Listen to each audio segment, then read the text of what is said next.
It's that time of year, friends. Spring is here, Easter's right around the corner. Before you know it, we're going to be looking for recipes for picnics and cookouts. I'm here to help.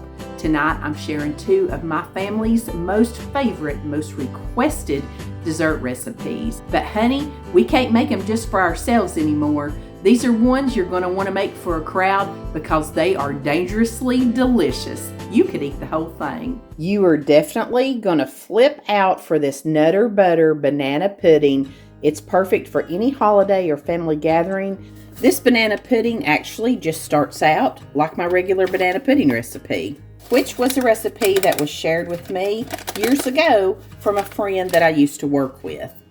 It starts with 2 of the small 3.4 ounce boxes of instant vanilla pudding. Today I had to go with French vanilla because that's what the grocery store had. Into that, we're going to pour in 3 cups of cold milk. Just going to get all this whisked together until you feel it all, mixed in. I don't even pull out my hand mixer for this. It's so easy just to do it by hand with the whisk. You can see how quick this starts to set up. And what makes this banana pudding so different and good is this sweetened condensed milk. This nectar from heaven makes this banana pudding so rich, so creamy. It changes the texture and gives it like a thicker kind of body so it doesn't get runny. Sometimes banana puddings will tend to get kind of runny. The sweetened condensed milk gives this a whole bunch of body to it. Now I've got an 8 ounce tub of Cool Whip, and I'm going to take about half of this carton, maybe a little bit more. I'm just leaving enough to kind of top my banana pudding with, and all the rest of it, I'm just going to fold it right into this pudding mixture. And guys, we laugh every time I make something with Cool Whip. I always get asked, do you still save your Cool Whip bowls? And yes, I still save my Cool Whip bowls. And most of you guys did too. They're great for leftovers, aren't they? Sending them home with people. Oh yes, I don't know if I said, but you want to make sure you've had your Cool Whip setting out for just a little bit so it's thawed and it'll mix in real easy. Here's where this banana pudding gets a little bit crazy. These are actually Kroger brand Nutter Butters, so they're not shaped like a Nutter Butter, but that's what this cookie is. Instead of vanilla wafers, I'm using Nutter Butters in this. So I'm going to put a layer of those down. Now I'm going to start slicing my banana. And I don't know about you guys, but I can't put that end in the banana pudding. Can you? I always have to eat these ends. I don't know why, but I just don't want them in there. I want all my slices to look like this. Honestly, I don't even need bananas in my banana pudding. Now we're going to put in a little bit of our pudding mixture. I wished I had a pretty glass bowl that you could see this from the outside, but the one that I have is more like a punch bowl, and it just gets, too spread out. It doesn't stack up tall. Now let's put in some more Nutter Butters, another banana, and something else I've been doing with my banana pudding is instead of Nutter Butters or even vanilla wafers, I have been using graham crackers, and they're delicious in banana pudding. Put in a little bit more of that pudding.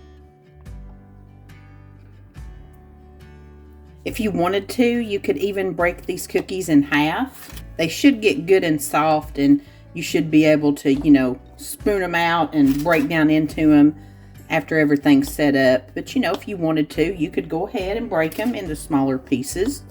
And one last banana. I don't like them things either, them little strings.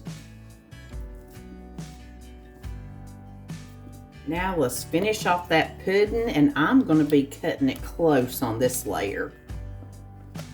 But I've got it all covered, looks like. I'm anxious to see if the French vanilla tastes much different. But if you wanted to, you can mix this up. I really think this is good with like a coconut pudding or cheesecake pudding. Could definitely use banana cream if you want an extra banana-y taste. I'm going to take what's left of my Cool Whip here. Let's just spread it out across the top. I'm going to try to get it to the edges, but sometimes I just pile it up in the center. I think that's kind of a pretty presentation too. But we're going to do a little something super extra today. Okay, let's just dab it around and make it look like it's got pretty little whips here on the top. Now I just saved a few little Nutter Butters here. And I think I'll take them sort of around the edges. Kind of crisscross two of them up there in the center. And I'm just going to take a little drizzle of chocolate syrup right over the top. Could you do this between every layer? Most definitely, but we really don't need that. Now, I'm going to get just a big spoonful of creamy peanut butter. We'll start with this much. I don't know how much that is. I'm going to put it down in one of my handy dandy microwave melting devices, these blue coffee cups. Now I'm just going to drizzle this peanut butter right over the top. And with this, I actually microwaved it 30 seconds. It wasn't exactly the consistency I wanted yet, so I just stirred it, went another 30 seconds, and it was perfect. How I normally top this is just with some of these mini chocolate chips and a couple of cookies, maybe crunched up, maybe whole. But I thought this would just take it over the top. This is definitely fun, decadent, delicious goodness. Perfect for a big Easter dinner together. Now for the hardest part, we got to put a lid on it, stick it in the fridge, let it cool at least a few hours. We're actually going to eat this one at Sunday dinner tomorrow. I'll report back to you. You got to make this. Your family will go bananas for it. The French vanilla pudding made it very decadent. Normally, I'll throw a little teaspoon of vanilla in my regular banana pudding anyway. I didn't do that here. And this was the first time I've made it where I drizzled the chocolate and peanut butter over the top. My family went hog wild. I mean, this is great. Y'all got to have it all summer long. You're going to love it. If you're enjoying tonight's video, I'd love it if you give it a big thumbs up. I also wanted to let you know this video is part of a big Easter collab. It's hosted by my friend Sammy over at Managing the Maze. She's gotten together a bunch of great creators, and we're all sharing our family's favorite Easter recipes. I'll be sure and leave Sammy's channel and the link to the playlist down in my description box. So if you're looking for some new ideas for Easter, there's your hookup, friend. Be sure and check it out. Today we are going to make a coconut lush. It's one of those layered recipes that you do in like 1, 2, 3, 4 steps, but it's super duper easy. We are going to start with our graham cracker crust. I'm taking about 3 cups of these graham cracker crumbs. Now you could definitely take graham crackers, about 2 packs of them, put them in your food processor, crumble them up, crush them up, whatever you want to do. But my days are probably not as long on this earth as they once were. And I don't play them kind of games anymore. This is as cheap as graham crackers. Into these crumbs, I'm putting 1 stick of melted butter. And I'm just going to start mixing this around. I always start with like a little spatula thing. Most of the time, I end up using my hands in the end. You just want to make sure that that butter gets incorporated all throughout these. Then I'm just going to turn them out into a 9x13 casserole dish. I'm going to spread this all out. And my friend Valerie, she has a YouTube channel. It's called The Harget Life. She taught me this little trick about using the back of a little measuring spoon here. Measuring cup, I'll get it right.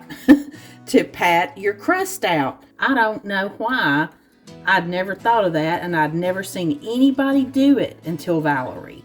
Just going to set this aside and let's start on our cream cheese layer.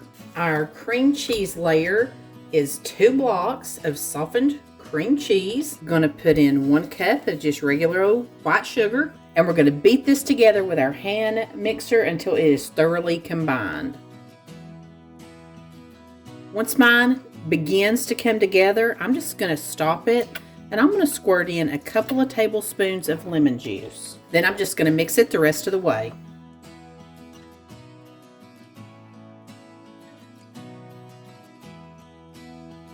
Now I'm just dolloping this cream cheese mixture right down the middle of my graham cracker crust. And the reason I do it like that is because we're going to spread it very, very carefully across this graham cracker layer. And sometimes these little crumbs like to come up on me. And I try to keep this just as neat as I can. It don't take much for me to mess stuff up.